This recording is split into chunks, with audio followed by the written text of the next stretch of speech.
Agora acho que eu posso tirar essa aqui.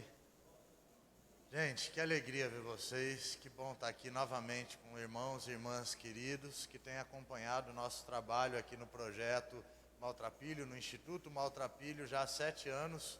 O tempo voa, né, Débora? Que bom te ver. O tempo voa e já vamos fazer 7 anos agora, dia 4 de janeiro aqui. Parece que foi outro dia que a gente chegou e tanta água passou por baixo da ponte, né, Sinara? Tanta coisa aconteceu e a gente tem o privilégio de comemorar 7 anos, comemorei aniversário de casamento essa semana e, além de tudo, agora a gente pode comemorar o aniversário dessa igreja querida, essa igreja amada, que me acolheu de braços abertos. Eu sou testemunho de que essa igreja é uma igreja acolhedora, porque quando eu cheguei aqui eu literalmente não conhecia ninguém e pastor Ronildo foi um dos primeiros caras a me receber. Eu lembro quando semanalmente, pastor, a gente se encontrava nas quartas-feiras para tomar um café e eu chorar todas as minhas pitangas. Pensa num homem que ganhou um galardão comigo, tá? O galardão dele ali foi crescendo, crescendo. Pensa num cara que deu trabalho.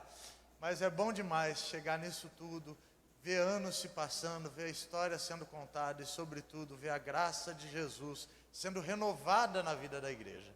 Eu saúdo então os irmãos com essa graça e com a paz de Jesus Cristo, que excede todo entendimento e que é o motivo de conseguirmos andar juntos.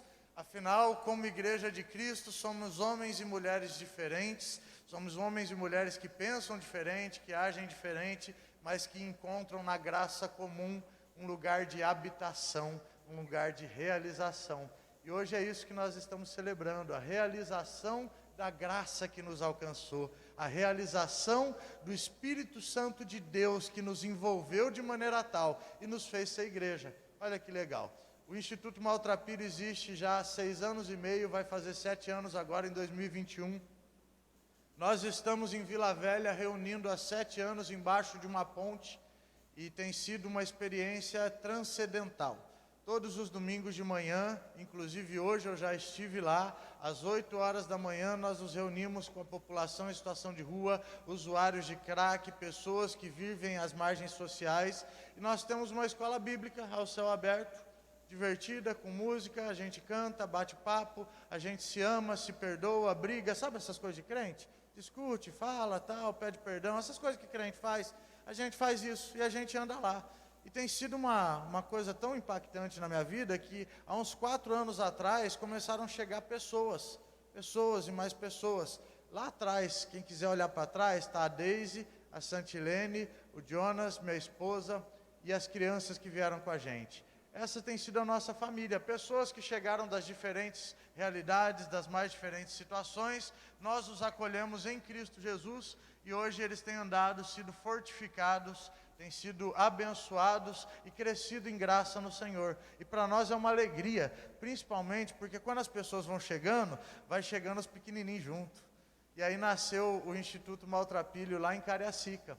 O que era só uma igreja de morador de rua, hoje é um trabalho que acontece 4 vezes por semana, atendendo muitas crianças na comunidade, com aula de reforço escolar, balé, jiu-jitsu, Krav Maga, inglês, e a gente tem acreditado na proposta de que o evangelho é transformação social na realidade onde ele chega.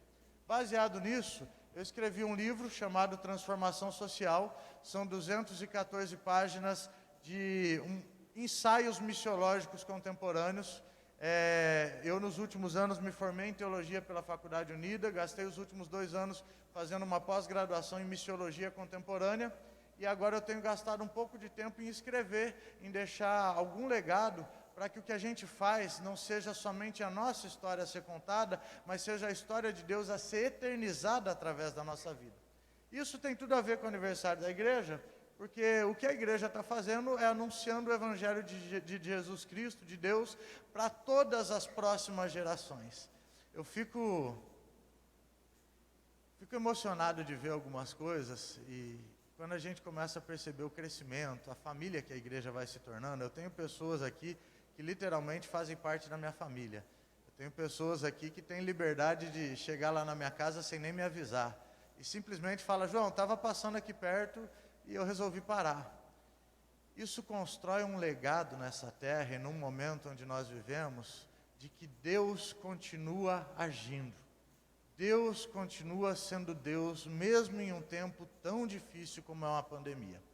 E é um pouco disso que eu quero conversar com vocês nessa manhã. Eu quero te convidar a abrir a sua Bíblia lá no Evangelho de Marcos, capítulo 1, no versículo 15. Marcos, capítulo 1, versículo 15. Talvez um dos textos mais claros sobre a pregação do Evangelho, sobre a maneira com que Jesus interpretava o Evangelho e sobre o modo com que Jesus propunha aos outros que seguissem o Evangelho. E olha que interessante, versículo 15 diz assim: chegou a hora e o reino de Deus está perto. Arrependam-se dos seus pecados e creiam no Evangelho. Eu leio os textos de Paulo, eu leio as exposições paulinas sobre o Evangelho, eu leio essa exposição que o pastor fez, a leitura com a igreja de Efésios, constrange o meu coração, a graça impacta, mas a simplicidade de Jesus, em 3 palavras, anunciar o reino de Deus, é uma coisa que me transforma.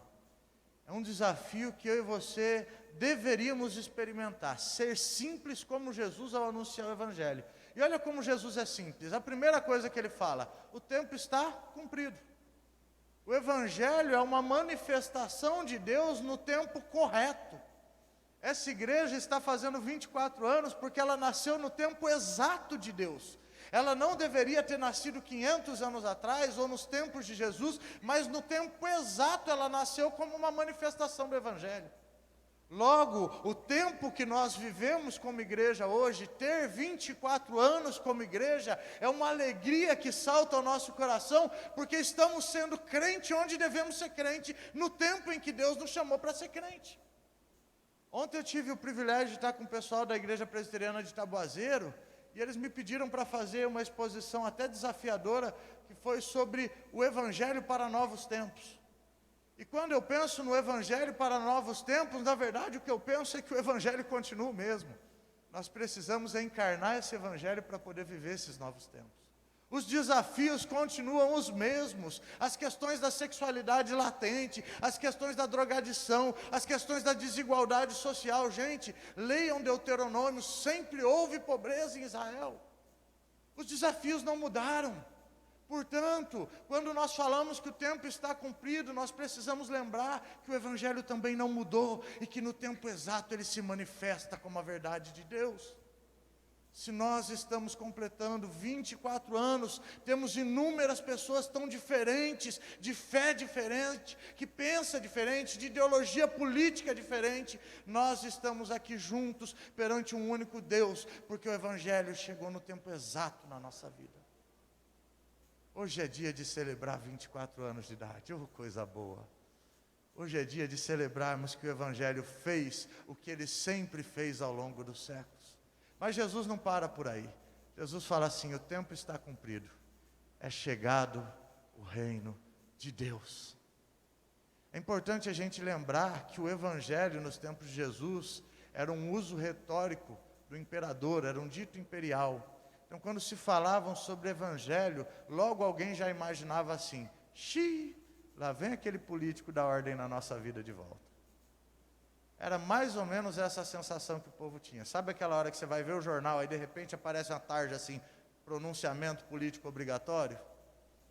Era mais ou menos essa sensação que o povo tinha ao ouvir a palavra Evangelho. Porque Evangelho era dado como um título, como um nome às cartas do imperador. E normalmente cartas do império, eu não sei se você percebeu, mas a desconfiança que o império, que o governo passa, nunca foi nova. O cristianismo colocou todos os governos em xeque. Não à toa Tim Keller fala que Jesus foi morto por ser revolucionário. Jesus não foi morto por ser bonzinho. Não se matam homens bonzinhos, é o que ele fala, né? Se matam revolucionários, se matam ameaças.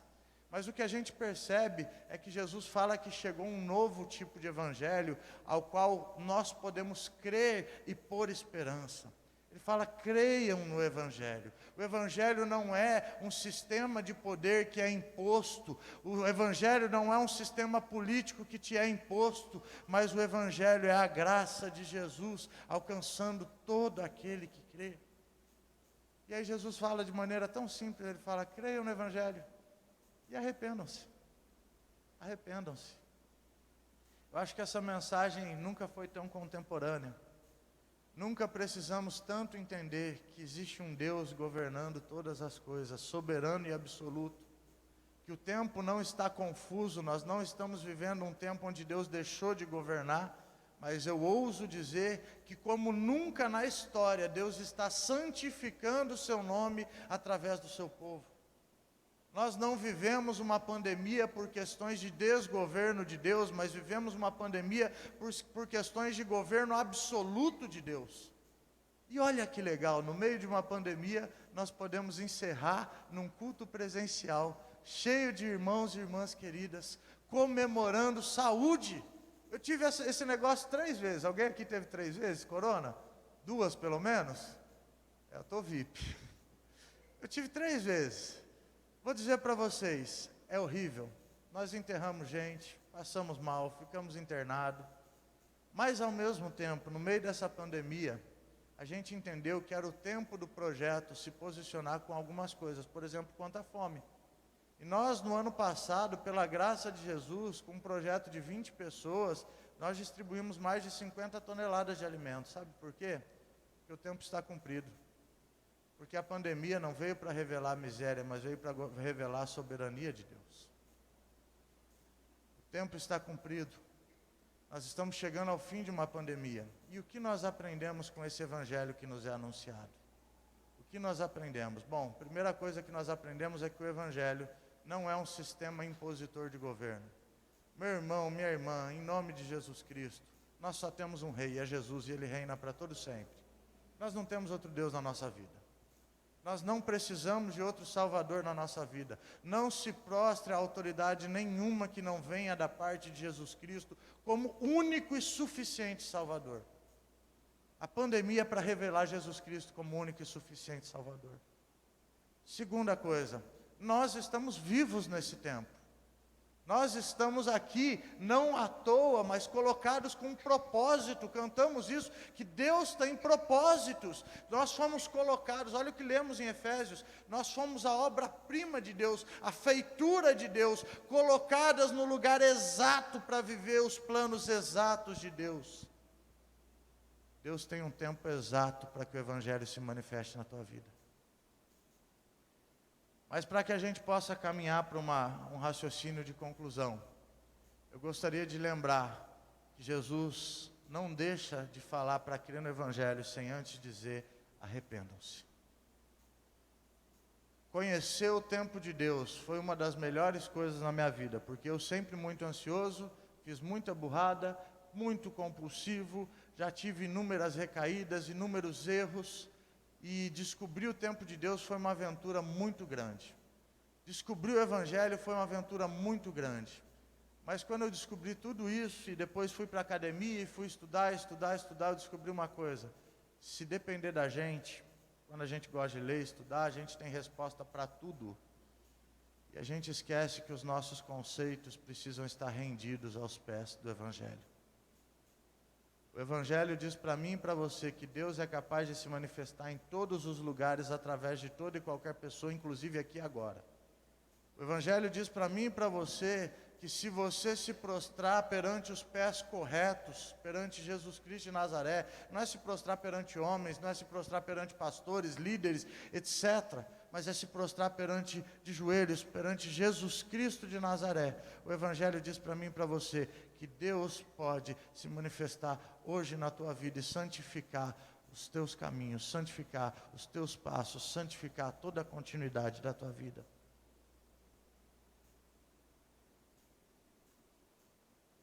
Portanto, se a Igreja Presbiteriana de Jardim Camburi completa 24 anos, nós juntos como igreja temos o privilégio ou a oportunidade de encerrar essa comemoração comendo e bebendo como será feito com a Santa Ceia. Mas mais do que tudo, lembrando que esses elementos que serão incorporados em nós precisam revelar o caráter paterno e afetivo de Jesus Cristo de Nazaré. E não há como conhecer Jesus se nós não deixarmos as nossas idolatrias de lado. Olha o que aconteceu comigo recentemente. Do nada, uma pessoa importante no estado resolveu começar a frequentar a igreja na rua embaixo da ponte. E do nada essa pessoa me chama para compor a equipe de saúde pública no estado e me contrata para fazer parte da Secretaria de Saúde para desenvolver um projeto de cuidado com a população em situação de rua. Vocês sabem o quanto é fácil a arrogância subir aqui em cima? Quando você tem todas as portas abertas e todo mundo... Sabe qual tem sido minha única e maior oração nesse emprego novo? É: Jesus, santifica os teus passos aqui. Porque se eu vier cheio de ideologias, se eu vier cheio de normas, se eu vier cheio de regras, se eu vier cheio de teologia, eu posso conhecer muita coisa, mas talvez eu não conheça o Jesus Cristo de Nazaré, o homem que veio e subverteu todo o sistema romano a uma mensagem de arrependimento. A mensagem continua contemporânea. Atos capítulo 3, versículo 19. Atos capítulo 3, versículo 19, Pedro vai dizer o seguinte: arrependei-vos, pois, e convertei-vos dos seus maus caminhos, para que sejam apagados os vossos pecados e venham assim tempos de refrigério pela presença do Senhor. Quer experimentar tempo de refrigério? Eu quero. 2022 está aí, 365 dias de festa, né, pastor? Vamos festejar o ano inteiro, né? Quer ter tempo de refrigério em 2022? Meu irmão, arrependimento e conversão. Eu não poderia encerrar uma exposição sobre o Evangelho de outra forma, porque o Evangelho não é o que eu e você formulamos ou uma série de conhecimentos sistemáticos sobre Deus.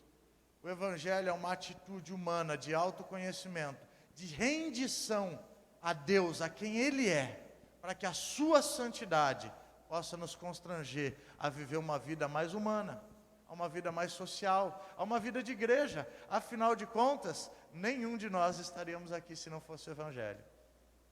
Portanto, eu quero te convidar, meu querido e minha querida, a nesse momento tão especial, a gente encerrar a nossa pequena reflexão, lembrando da palavra de Pedro que diz: arrependei-vos e convertei-vos, para que sejam apagados os vossos pecados, e venham assim tempos de refrigério pela presença do Senhor. Que venham assim tempos de refrigério pela presença do Senhor nas nossas vidas, na nossa igreja. Que nós possamos ser de fato testemunhas, não somente do que vimos e ouvimos, mas do que vivemos e tocamos, como João fala, daquilo que experimentamos na nossa vida. Que nós possamos de fato ser homens e mulheres que têm coragem de dobrar o seu joelho e falar: Deus, eu preciso começar de novo. Em 24 anos de igreja, eu acho que todas as igrejas estão vivendo uma grande redescoberta ministerial. E acredito que não é diferente com a igreja de Jardim Camburi. Nós estamos nos descobrindo como humanidade novamente. Nós estamos nos descobrindo como povo de Deus novamente. Nós estamos nos descobrindo como missionários novamente. Nós estamos nos descobrindo como embaixadores do Rei novamente. E é justo por isso que nós precisamos tomar muito cuidado com o nosso coração. Render o nosso coração àquele que é santo, santo, santo. E falar: papai, toma conta dos nossos caminhos. Que 2022 seja de fato um ano cheio de esperança, desafios, muitas comemorações. Mas que seja um ano de santificarmos a Deus em cada passo dado, pela graça de Jesus. Amém? Vamos orar? Queria te convidar a baixar a tua cabeça, queria te convidar a sentir o vento do ar-condicionado que sopra aqui dentro, experimentar um pouco do cuidado que é cada pessoa que está do teu lado, falar assim para Deus: Deus, essa é a igreja que o Senhor me colocou, esse é o povo que o Senhor fez para eu andar junto, esse é o povo que o Senhor me convidou a dividir a vida. Fala isso para Deus, fala: me ensina a ser gente com esse povo. A palavra vai nos dizer lá em Colossenses capítulo 1, versículo 20, que através desse povo que está aí ao teu redor, de cada pessoa que está aí do teu lado, Deus está reconciliando todas as coisas em Jesus Cristo. O Evangelho diz que nós somos reconciliados em Jesus e você é ferramenta de reconciliação para a minha vida. Eu quero que você seja ferramenta de reconciliação para a sociedade, para a tua igreja, para os teus amigos. Nós precisamos disso, Pai. É essa a nossa oração nessa manhã. A nossa oração é reconhecendo que nós precisamos conhecer o teu tempo, o teu coração, a tua santidade, de maneira tal que nós tenhamos coragem de nos render, nós tenhamos coragem de nos prostrar, nós tenhamos coragem de pôr a nossa boca no pó e clamar por esperança. Pai, o Senhor é aquele que renova a nossa fé, renova a nossa esperança em Cristo Jesus, e nós celebramos pelos 24 anos de aniversário da Igreja Presbiteriana em Jardim Camburi, celebramos porque os teus planos têm sido cumpridos através dessa igreja, mas celebramos muito mais, porque tem mais do Senhor para ser feito através dessa igreja, tem mais do Senhor para nós descobrirmos dentro dessa igreja, tem mais do Senhor para que a sociedade seja reconciliada através da tua igreja. Por isso, Pai, que o Evangelho não seja somente a nossa ferramenta de anúncio, mas seja o desejo da nossa vida, viver genuinamente como agentes de reconciliação, agentes que propagam as boas novas do Pai, e que não anunciam as tragédias, as dores, porque elas são passageiras, e nenhuma delas pode se comparar com a glória que há de vir. Obrigado, porque em 24 anos pregando o Evangelho, nós temos visto muitos testemunhos, e esses testemunhos são para a tua glória, são para a tua honra. Continua, Deus, honrando o teu nome através da tua igreja, continua honrando o teu nome através da vida dos pastores, a vida da liderança, dos diáconos e presbíteros. Pai, em nome de Jesus, unge a tua igreja, visita a tua igreja com porções especiais, com renovo. Pai, extravasa neles, para que eles possam extravasar nesse mundo tão carente. Muito obrigado, porque o teu Evangelho nos diz que nós não somos suficientes. O teu Evangelho diz que só o Senhor é suficiente, e nós confiamos nisso. Pai, atrai o nosso coração, constrange-nos perante os nossos pecados, gere em nós genuíno arrependimento, gere em nós transformação de vida, para que nós possamos assim ser agentes de transformação aonde a gente passar. Muito obrigado por esse tempo, muito obrigado por podermos refletir ao redor da tua palavra. Muito obrigado porque o Evangelho de Jesus é tão simples, tão claro, mas tão desafiador. Continua nos desafiando através do Evangelho. Deus, não nos deixa nos tornar frios, não nos deixa nos tornar calculistas ao ponto de receber o Evangelho e isso não frutificar em nós, mas que conforme a gente recebeu o Evangelho, o nosso coração possa se render, se constranger, se arrepender perante o Senhor, e assim nós possamos ser unidos ao Senhor através da tua graça. Muito obrigado por esse tempo, em nome de Jesus. Amém.